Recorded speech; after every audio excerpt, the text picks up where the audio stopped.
حضرة النبي المصطفى رسول الله صلى الله عليه وسلم، ثم على أرواح أزواجه وذرياته وأصحابه، وأرواح آبائنا وأمهاتنا وأجدادنا ومعلمينا وأساتذتنا، خصوصا الروح المرحوم أبي حسن بن أحمد العطاس، أصوله وفروعه ومن انتسب إليه أجمعين بسر الفاتحة. أعوذ بالله من الشيطان الرجيم. بسم الله الرحمن الرحيم. الحمد لله رب العالمين الرحمن الرحيم مالك يوم الدين. إياك نعبد وإياك نستعين. اهدنا الصراط المستقيم صراط الذين أنعمت عليهم غير المغضوب عليهم ولا الضالين. آمين. السلام عليكم ورحمة الله وبركاته. بسم الله الرحمن الرحيم. الحمد لله العلي العظيم القائل في كتابه الكريم: يرفع الله الذين آمنوا منكم والذين أوتوا العلم درجات. أحمده حمد من صبر على مر القضاء، وأشكره شكر من رضي بقضاء ربه فكان له منه الرضا. أصلي وأسلم على نبيه المصطفى ورسوله المجتبى وحبيبه المرتضى، سيدنا وحبيبنا وشفيعنا وقرة أعيننا مولانا محمد صلى الله عليه وسلم، وعلى آله الطيبين الطاهرين وأصحابه المجاهدين المجتهدين ومن تبعهم بإحسان إلى يوم الدين، وبعد. قال المصنف رحمه الله تعالى: ونفعنا بعلومه في الدارين آمين. معاشر المسلمين rahimakumullah. Alhamdulillah. Marilah sama-sama kita merafakkan setinggi-tinggi kesyukuran kepada Allah Subhanahu wa taala kerana dengan hidayah dan inayahnya dapat kita menyambung lagi majlis taklim kita ini seperti mana biasa. Sambungan panjang kita yang lalu di muka surat 57 bawah sekali ya. Dan bermula burhan dan dalil. Burhan tu apa dia? Dalil tu apa dia? Burhan tu dengan dalil maknin sama. Burhan, dalil maknin sama. Jadi kalau ada orang nama Burhan, dalil lah Cik Burhan atau sebagainya. Dalil apa dia? Arti dalil itu tanda. Tanda atau yang menunjukkan sesuatu. Burhan, dalil juga, dan hujjah. Kedua-duanya sama arti. Ini nak bagi memperluaskan lagi maknanya. Penggunaan kalimah-kalimah mutaradifah dalam bahasa Arabnya, kalimah yang bersamaan. Jenis-jenis dalil ada sebanyak 6. Jenis-jenis dalil 6 tu, banyak tu. Pertamanya dikatakan dalil qat'i. Pernah dengar kan dalil qat'i? Dalil qat'i ini memang tak boleh nak ubah suai, tak boleh nak dipindah-pindah. Apa sebab tak boleh? Sebab dalil qat'i ini ialah hanya semata-mata dinamakan bagi dalil-dalil yang daripada ayat-ayat Al-Quran dan Al-Hadis. Macam mana nak ubah ayat Al-Quran? Itu dalil qat'i. Yang kedua, dalil zanni.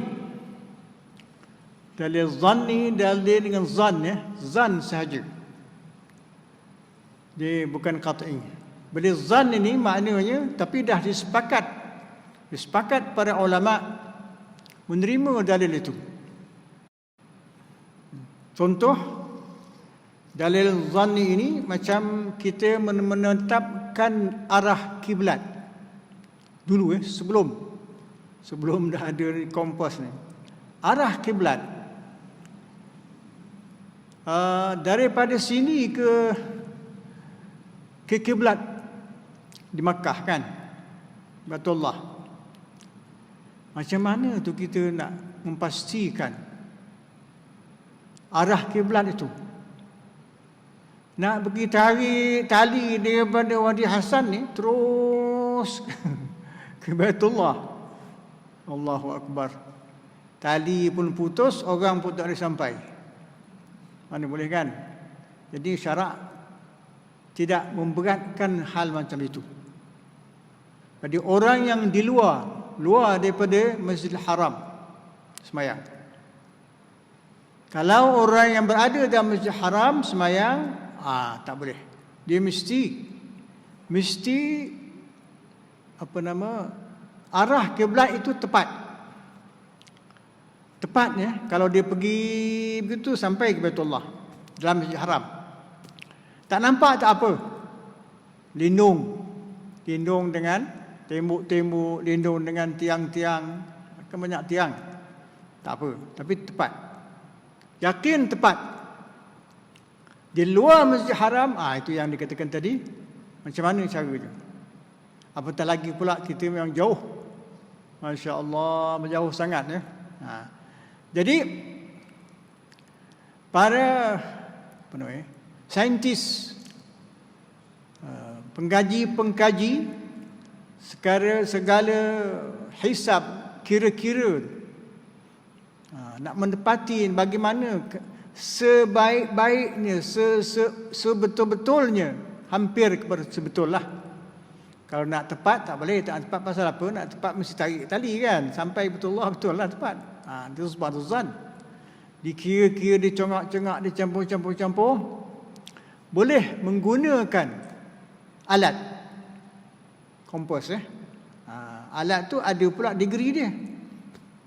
Sekian-sekian degree. Kalau daripada Johor ni atau Malaysia ni, degree-nya ke arah Baitullah berapa. Jadi boleh tengok dalam kompos tu. Itu dalil zan ni. Tapi masa kita menetapkan, masa kita semayang tu tak boleh zan juga. Yakin arah macam ini. Tak boleh zan ya. Tapi tadi tu nak memastikan penggunaan alat melalui kira-kiraan hisab. Dia contoh dalil zanni. Boleh guna pakai zan. Itu dalam hukum fiqh. Tapi dalam tauhid zan tak boleh. Dalil yang ketiga, dalil naqli namanya. Nun qaf lam ya, naqli. Dan naqli samalah tadi dengan dalil qat'i, ayat-ayat Al-Quran dan hadis, dan banyak digunakan perkataan dalil naqli ini dalam ajaran tauhid. Tu ya, dalil naqli. Kemudian yang keenam, dalil aqli. Dan yang keempat dalil aqli, ain qaf lam ya, akal. Aqlun ya tu ya nisbah namanya. Sebab tu ain qaf lam ya. Tak boleh sebut dalil akal, nisbah kepada akal. Itu pun banyak digunakan dalam ajaran tauhid. Umpamanya dalil akal adanya Allah Subhanahu Wa Taala. Contoh, apa dalil? Dalilnya, apa dalilnya? Ialah dikatakan ada alam. Ada alam kan? Alam tu apa dia pula? Ini alam dari segi istilah ajaran tauhid. Jangan bawa alam dalam istilah sains, geografi, tak boleh. Apa tak boleh pula? Pasal alam dalam segi tauhid, al-alamu huwa ma siwa Allah. Itu ta'rif alam. Dalam tauhid. Dalam geografi, dalam sains itu lain cerita. Jadi dia kata al-alamu huwa ma siwa Allah. Alam itu ialah selain daripada Allah Ta'ala alam. Habis. Jadi bermakna Allah Ta'ala bukan alam. Lain daripada Allah alam. Itu baru pecah-pecahan di ciri-ciri alam tadi. Alam malaikat ada, alam langit, alam bumi, alam dunia, alam barzakh, alam-alam semacam alam namanya. Itu dia punya ciri-ciri dia. Itu dalil tadi. Yang kelima, dalil murakkabun. dalil murakkab, mim ra kaf ba. Bahasa Arab ya. Murakkab ini dalil yang bersusun namanya. Murakkabun ini yang bersusun. Bersusun melalui dua muqaddimah, dua pendahuluan. Minta maaflah, kena faham baik sikit. Apa dia muqaddimah tadi? Dia kata muqaddimah kubra, muqaddimah sughra. Allah, muqaddimah besar, muqaddimah kecil. Dengan lain perkataan, jumlah kata senang. Mempunyai dua jumlah kata yang sempurna. Dalil yang bersusun. Bersusun mesti satu tak ada katakan bersusun kan? Lebih daripada satu, dua. Dan seterusnya. Dia dua. Dua muqaddimah, dua pendahuluan. Seperti contoh, al-alamu mutaghayyirun. Alam tadi, al-alamu mutaghayyirun. Jadi guna bahasa Arab sikitlah, sambil-sambil itu dapat juga kan maklumat bahasa Arab. Al-alamu mutaghayyirun, alam itu berubah. Apa makna berubah pula? Tadi alam itu selain daripada Allah Taala, alam kan? Berubah.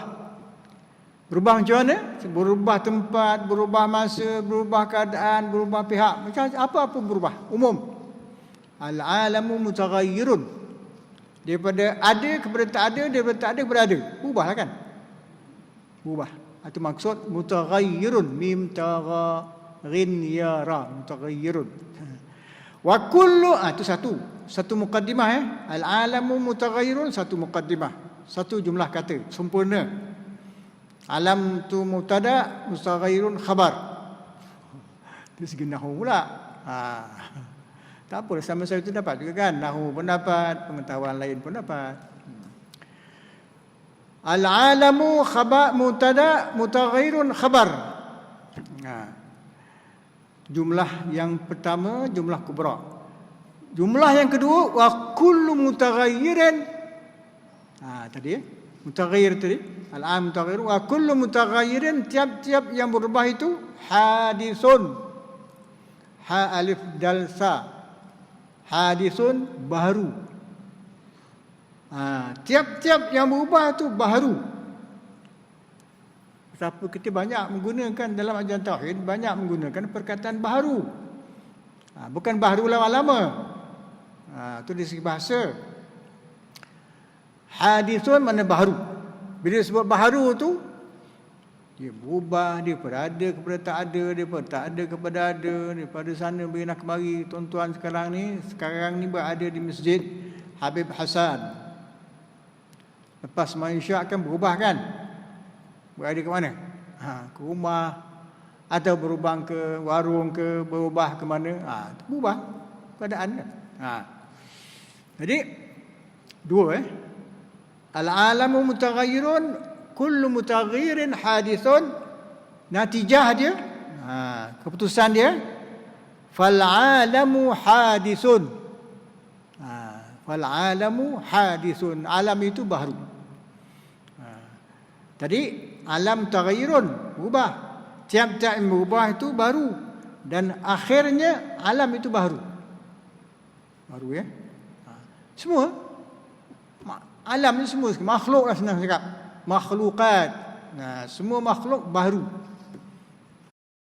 Bukan baru lama-lama, tak. Baru makna berubah. Dulu tak ada, sekarang ada. Dulu, sekarang ada, pun tak ada. Berubah kemari, berubah kiri, kanan. Itu berubah lah kan. Alam itu hadisun baru. Jadi kalau tuan-tuan dengar dalam ajaran tauhid sebut baru, ini dia. Kena faham begitu. Ini dalil yang murakkabun, dalil yang bersusun tadi. Bersusun daripada dua muqaddimah dengan natijahnya. Yang keenam, dalil ghair murakkabin. Dalil yang tidak bersusun, yang tak bersusun. Macam-macam dalil lah. Tanda-tanda, apa juga. Jadi ada 6 jenis burhan. Ada dalil. Burhan dan dalil bersamaan keduanya. Kan saya cakap tadi kan bersamaan keduanya. Sama. Dan kata qil. Qil ni bukan nama orang. Qila, qaf ya lam. Qila dalam bahasa Arabnya ialah fi'il madi majhul. Fi'il madi yang tak diketahui siapa yang bercakap. Yang tahu siapa bercakap, qala. Kami biasa dengar kan? Qaf alif lam. Qala. Qala al-musannifu. Telah berkata untuk pengarang.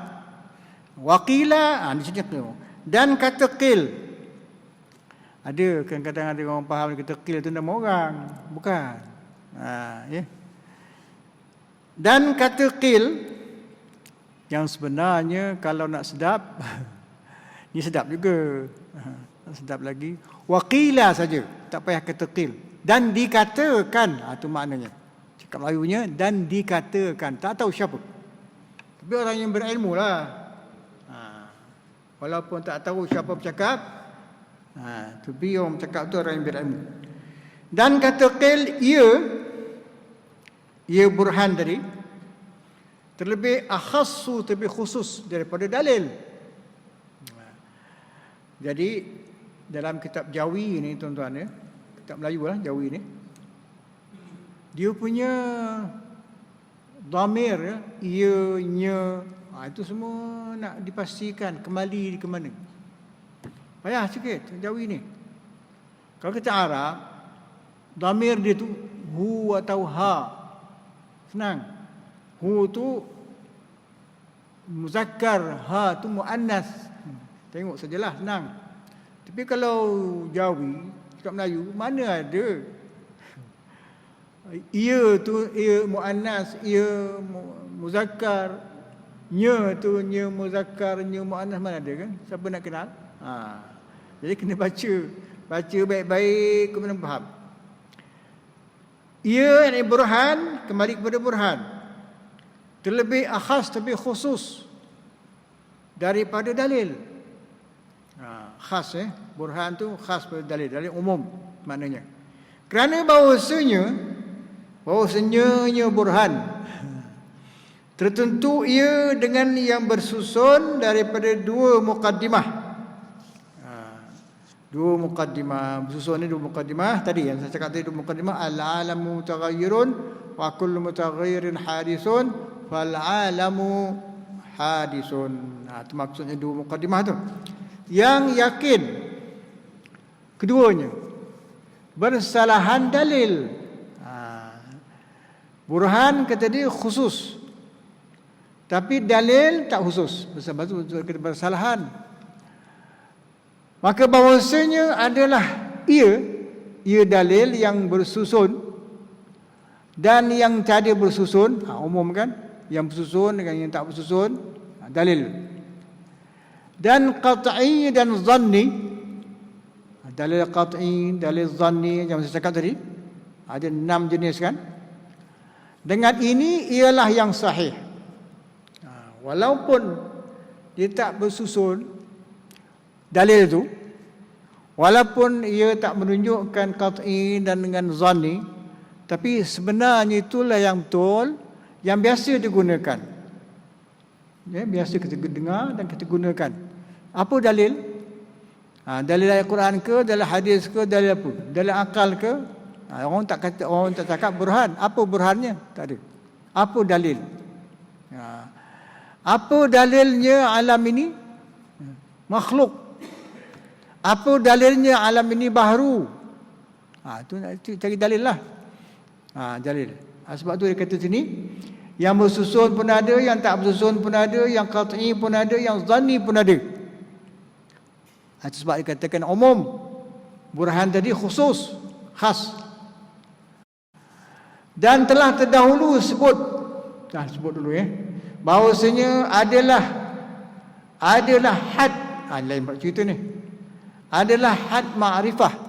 Had tu apa dia? Had tu makna ta'rif. Had tu makna ta'rif. Mana adalah ta'rif ma'rifah. Ini ma'rifah tu apa dia? Ma'rifatullah. Mengenal Allah. Ma'rifatullah. Bagaimana ta'rif, definisi mengenal Allah yang wajib atas mukallaf itu. Mengenal Allah hukum wajib. Ma'rifatullah hukum wajib. Wajib ke atas setiap orang yang mukallaf, lelaki dan perempuan. Siapa pula yang mukallaf? Mukallaf tahu le, jangan tak tahu. Lelaki macam mana mukallaf, perempuan macam mana mukallaf kan? Mukallafah. Wajib atas ni. Bila sebut wajib atas, maknanya wajib pada hukum syarak. Wajib pada hukum syarak, itu wajib atas. Mana-manalah dia jumpa di kitab mana ke, siapa bercakap ke, dia sebut wajib atas. Maknanya wajib syar'i. Maknanya kalau apa? Kalau tak tahu berdosa. Kalau tak buat berdosa. Itu wajib syarak. Bukan wajib akal. Itu maksud wajib atas tadi. Wajib atas mukallaf, sebab itu tiap-tiap orang mukallaf kena tahu. Nak tahu macam mana? Nak tahu dengan mimpi gitu saja ke, atau dengan berbual kat warung-warung dan sebagainya? Tak, nak tahu tu dengan kena, nak mengetahui kena belajar. Kan? Proses nak tahu satu-satu ilmu biasalah, lazimnya dengan belajar. Ta'lim, cakap Arabnya ta'lim, belajar. Belajar ni memang dah dulu lagi. Konsep belajar ni, konsep belajar kalau kita faham baik-baik, ayat yang pertama, ayat Quran yang pertama turun, belajarlah. Tapi dia tak cakap belajar, kita cakap ta'lim, dia cakap iqra. Iqra ya Muhammad, baca. Baca Kenapa iqra dulu? Tak suruh semayang dulu. Tak suruh hina dulu, beribadah dulu, tak. Iqra ya Muhammad. Jibril datang kepada Nabi Muhammad sallallahu alaihi wasallam, suruh baca. Jawab Jibril apa dia? Wa ma ana biqari'in. Aku tak tahu baca. Tengok takkan tak tahu baca. Umpamanya kalau kita nak tapi perkara macam itu sudah barang pasti kepada Nabi Muhammad sallallahu alaihi wasallam dan kepada Jibril alaihi salam, dua-dua dah tahu. Dua-dua dah faham. Bila sebut suruh baca wa ma ana biqarin sampai kali kedua lagi, Jibril AS suruh iqra ya Muhammad, baca oleh Muhammad. Wa ma ana biqari'in, aku tak tahu baca. Allahu akbar. Ada hikmah tu. Ada hikmah ni, kenapa Rasulullah jawab begitu? Ada hikmahnya, ada panjang ceritanya. Tak apalah, masa lain. Kali yang ketiga, iqra bismi rabbikal ladzi khalaqa. Itu dia. Allahu akbar. Jadi baca tu salah satu daripada proses untuk mengetahui. Belajar mesti ada reti baca. Tak reti baca nak dapat ilmu macam mana? Allahu akbar. Jadi sekurang-kurangnya tak reti baca pun boleh tahu dengan isyarat. Orang bisu, minta maaf lah orang bisu mana boleh baca? Isyarat dia boleh. Bahasa itu pun bahasa isyarat. Kan? InsyaAllah nanti akan keluar kaedah bahasa isyarat.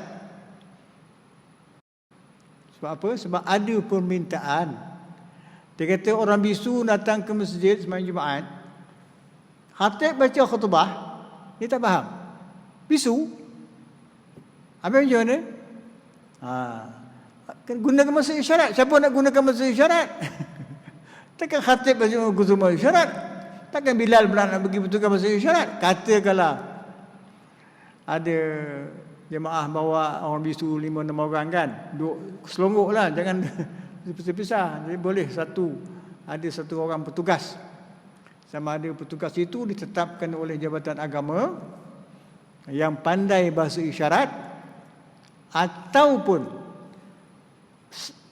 naskah khutbah tadi. Kalau orang bisu ni boleh baca, boleh faham tulisan, hantar pada dia dulu. beri pada dia. Kadang-kadang ada juga orang bisu tu dia boleh faham, sebut aja tak boleh, ada juga.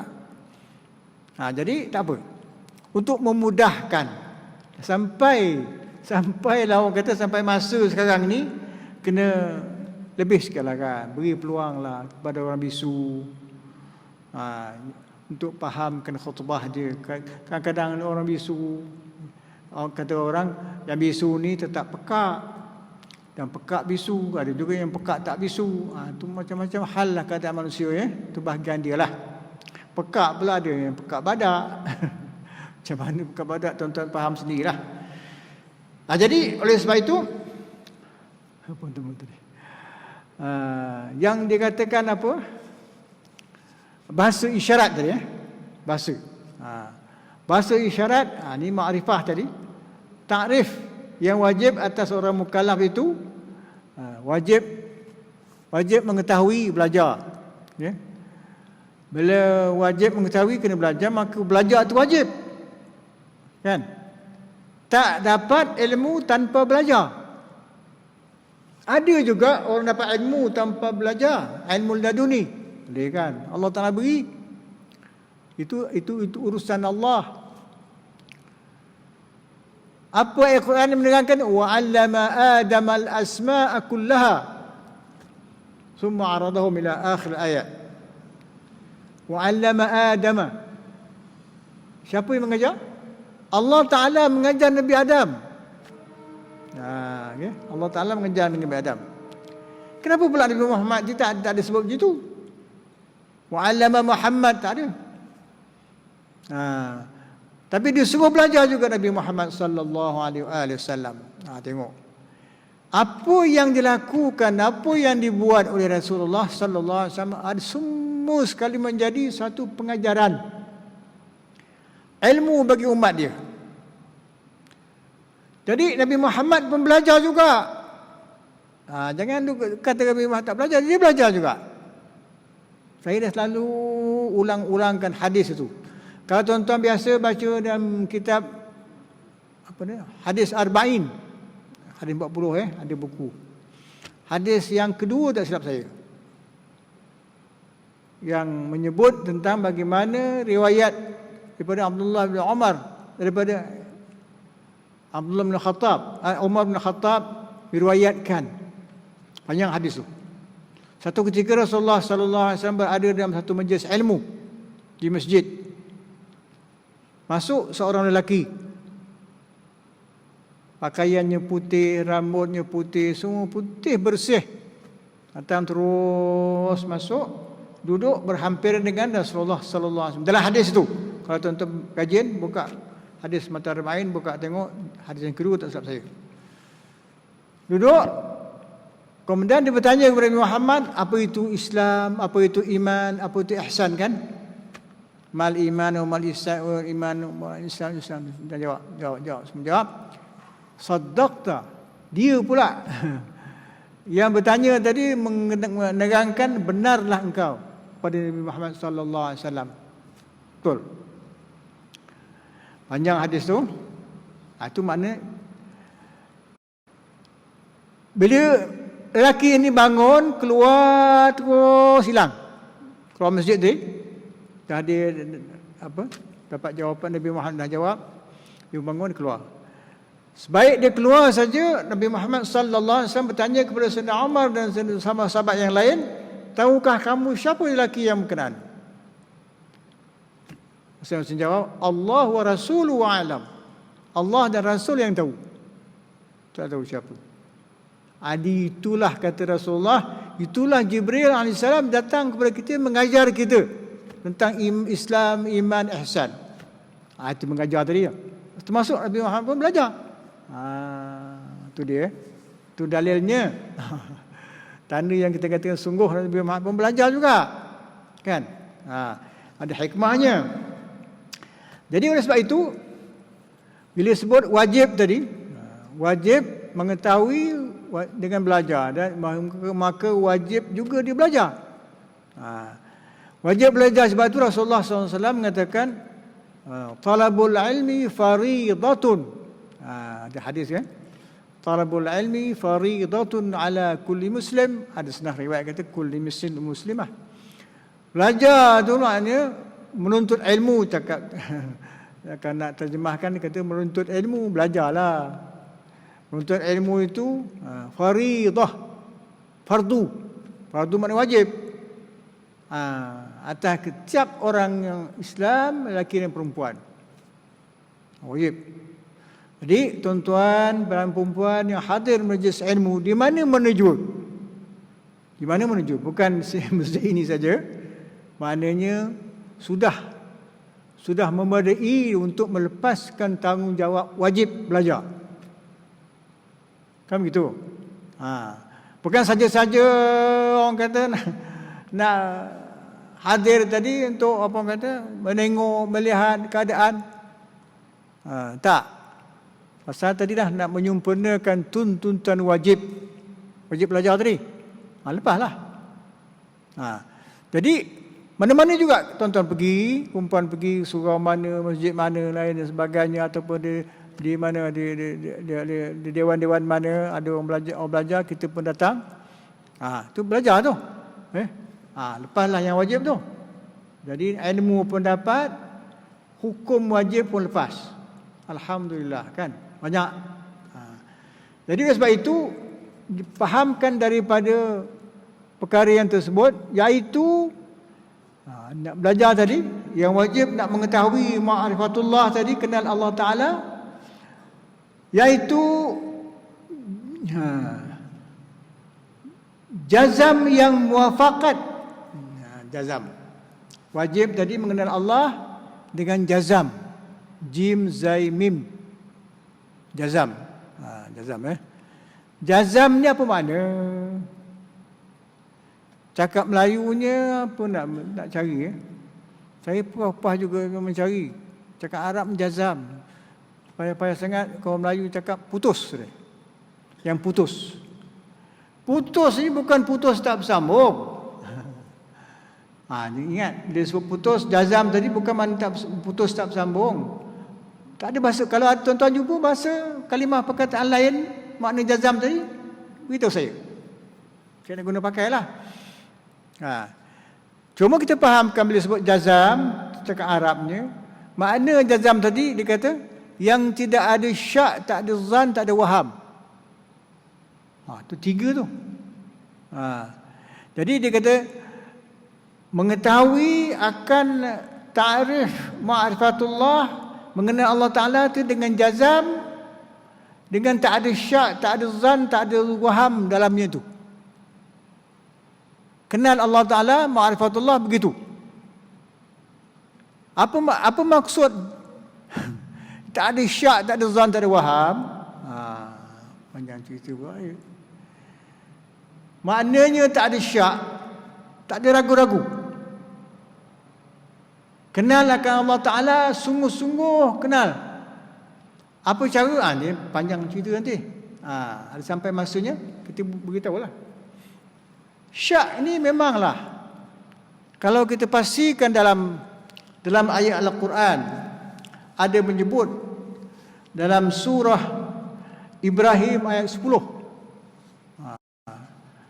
Qalat rusuluhum afillahi syakkun fatiris samawati wal ard يدعوكم ليغفر لكم من ذنوبكم ويؤخركم إلى أجل مسمى قالوا إن أنتم إلا بشر مثلنا تريدون أن تصدونا عما كان يعبد آباؤنا فأتوا بسلطان مبين. صدق الله العظيم. Ini syak tadi. Ada berlaku, ada jadi. Artinya, rasul-rasul mereka bertanya, patutkah berlakunya sebarang syak? Patutkah berlaku sebarang syak tentang wujudnya Allah? Soalannya, patutkah berlaku syak, sebarang syak tentang wujudnya Allah Ta'ala? Macam mana? Katakanlah ada persoalan, kata Allah Ta'ala ni ada ke tak ada? Itu syak, contoh syak. Allah Ta'ala ni ada ke tak ada ni? Itu syak tu. Sikit aja. Kadang-kadang kan ada orang cakap gitu kan. Tak kisahlah. Bila sebut ada atau tak ada itu syak. Syak maknanya percaya tak 50%, 50%. Percaya 50%, tak percaya 50%. 50-50. Tak usah. Tak boleh berlaku syak macam itu. Kalau ada berjumpa kawan-kawan kita, orang Islam, sahabat-sahabat kita, saudara mara kita atau sebagainya, begitu caranya, itu mana syak. Tak boleh. Bertobat banyak-banyak Jangan lakukan persoalan macam itu.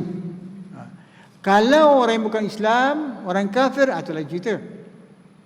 Pasal dia nak memastikan, meyakinkan ni orang Islam ni Tuhan macam mana ya.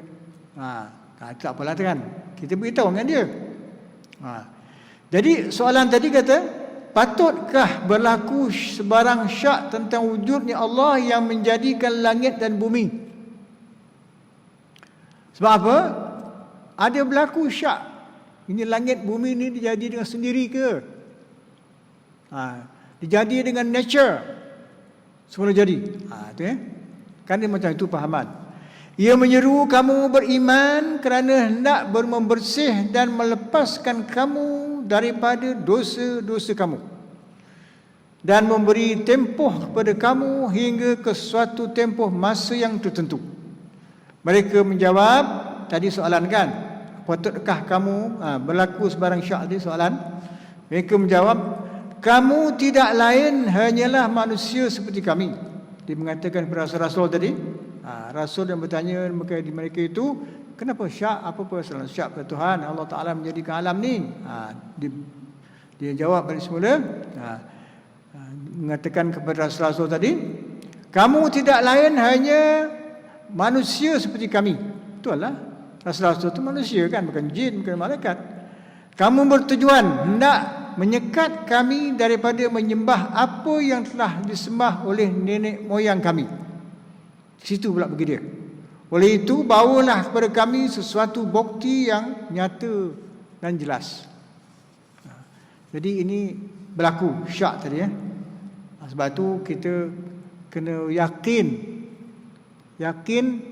berapa peratus? Tak ada peratus-peratus. Yakin memang 100%.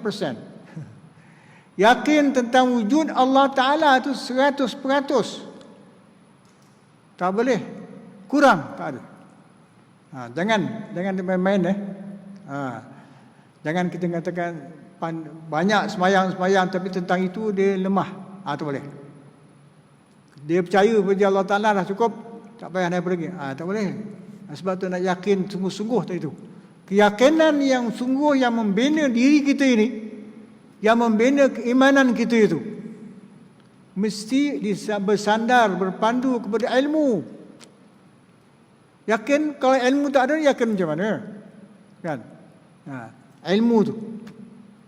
Jadi bila ilmu yang menguatkan, yang memberikan sesuatu maklumat kepadanya supaya dia yakin. Supaya yakin. Itu sebab ilmu itu penting. Jadi ilmu ni yang dikatakan bahawa orang ada ilmu tapi tak ada adab. Al-ilmu bila adabin kal apa? Kanar bila hatabin. Ilmu tak ada adab. Ilmu banyak tapi kurang adab. Akhlak dia Allah, na'udzubillah. Kan ada orang macam itu. Siapa dia tak tahu, Allah alam, jangan sebut siapa. Ilmu banyak, sayang dia ni. Orang alim juga tapi akhlak dia Allahu Akbar. Macam mana? Tak selayaknya ilmu yang ada pada dia tu dengan perangai kelakuan dia tu. Maksudnya patutnya awak ada ilmu, jagalah ilmu tu. Maruah yang berilmu tu, nilai ilmu yang ada pada awak, jagalah akhlak, kena jaga, akhlak kena baik, bagus. Cakap kena baik, perangai kena baik, budi bahasa pun kena baik kan. Kan kadang kalau sekiranya orang alim yang tak ada akhlak, apa jadi? Kan? Itu dia. Jadi wal adabu bila ilmin karuhi bila jismin. Orang ada apa tadi ilmu ni, orang ada adab tak ada ilmu. Akhlak bagus tapi sedikit ilmu pun tak ada. Jahil. Allah na'udzubillah maaf. Cakap Arab jahil, cakap Melayu tak tahu. Tak apalah kan. Jadi dia katakan al-ilmu bila adabin tadi, kan-nar bila hatabin, wal adabu bila ilmi kan-ruhi bila jismin. Ada adab tapi tak ada ilmu seperti roh, nyawa yang tak ada jisim, tak ada badan. Macam mana? Itu dia. Punya teruknya. Sebab itu tuan-tuan ada ilmu ya. Jangan kata tak ada ilmu, ada. Cuma tahap tu itu lain cerita. Sikit banyak tu lain cerita kan. Tu lain cerita, tapi ilmu ada. Tahu kan dosa pahala, tahu kan? Alhamdulillah, ada ilmu tu. Tahu bersih, tahu kotor, najis, ada tahir, ada aja, tahu. Ada semua kan. Itu ada ilmu tu. Jangan cakap tak ada ilmu. Dosa. Jadi sebab tu dia katakan bahawa syak tadi yang saya cakap pada ayat tadi kan, ayat 10 surah Ibrahim. Jadi pastikan benar-benar bahawa syak tadi itu syarat syarat ma'rifatullah yang pertama. I'tiqad yang jazam, i'tiqad yang tak ada syak, tak ada zan, tak ada waham. Jadi bila sebut tadi syak dah dihuraikan, zan belum lagi, waham belum lagi. Jadi bila sebut macam itu, masa pun dah cemburu sangat ya.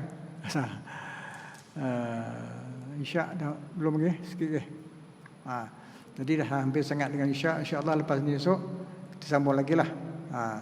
Jadi sampai sini saja tuan-tuan. InsyaAllah sambung lagi pada minggu yang lain. Mudah-mudahan Allah Ta'ala beri hidayah pada kita semua, dapat kita mengerjakan apa yang Allah Ta'ala suruh, dapat pula kita meninggalkan apa yang Allah larang. Sama-sama kita bermohon, mudah-mudahan Allah Ta'ala kabulkan permohonan kita insyaAllah. Bismillahirrahmanirrahim. Alhamdulillahirrahmanirrahim. Wal'aqibatu lilmuttaqin wal'udwana illa 'alal zalimin.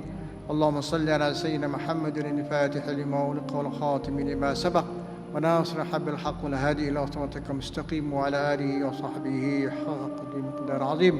اللهم إنا نسألك الطيبات وفعل الخيرات وترك المنكرات ونسألك الحب الفقراء واليتامى والمساكين.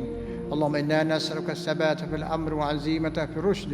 اللهم يسر لنا أمورنا مع راحة قلوبنا وأبداننا والسلامة وعافية ديننا ودنيانا وآخرتنا إنك على كل شيء قدير. اللهم طهر قلوبنا من النفاق وأعمالنا من الرياء وألسنتنا من الكذب فإنك تعلم خائنة الأعين وما تخفي الصدور. ربنا آتنا في الدنيا حسنة وفي الآخرة حسنة وقنا عذاب النار. وصلى الله على سيدنا محمد وعلى آله وصحبه وبارك وسلم. الحمد لله رب العالمين. سبحانك اللهم بحمدك أشهد أن لا إله إلا أنت أستغفرك وأتوب إليك. سبحانك اللهم بحمدك أشهد أن لا إله إلا أنت أستغفرك وأتوب إليك. سبحانك اللهم بحمدك أشهد أن لا إله إلا أنت أستغفرك وأتوب إليك. بسم الله الرحمن الرحيم. والعصر إن الإنسان لفي خسر إلا الذين آمنوا وعملوا الصالحات وتواصوا بالحق وتواصوا بالصبر. السلام عليكم ورحمة الله وبركاته.